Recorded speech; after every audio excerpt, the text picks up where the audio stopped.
on our most... Hold on, Larry. We're going to go back to Statuary Hall, where Republican Congressman Scott Garrett, representative from New Jersey, is with Eamon Javers. And Eamon, I'd be curious to see whether Congressman Garrett thinks that minimum wage increase has a chance of flying in that Republican House.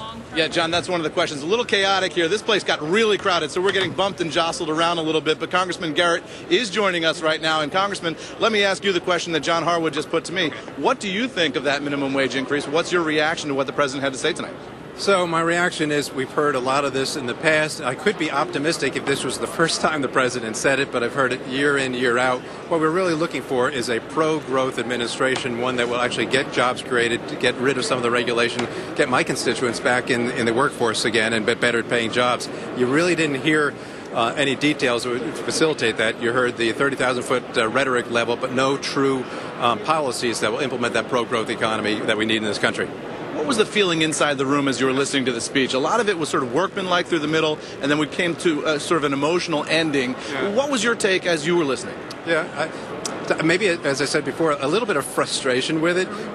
We all want to have that aspect of reaching across the aisle and working through these issues. We're on the same page in that. We want to get the economy back again. We want to get jobs created. We want the pro-growth.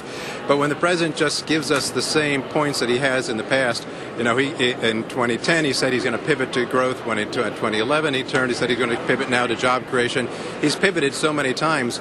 But so there's a sense of frustration. We're not going to get anything different out of this administration. We're going to see where we're going to be after this last 4 years as we were the first 4 years. And that was less jobs now than when he came into office. And so what would you have liked to have heard that you didn't hear tonight?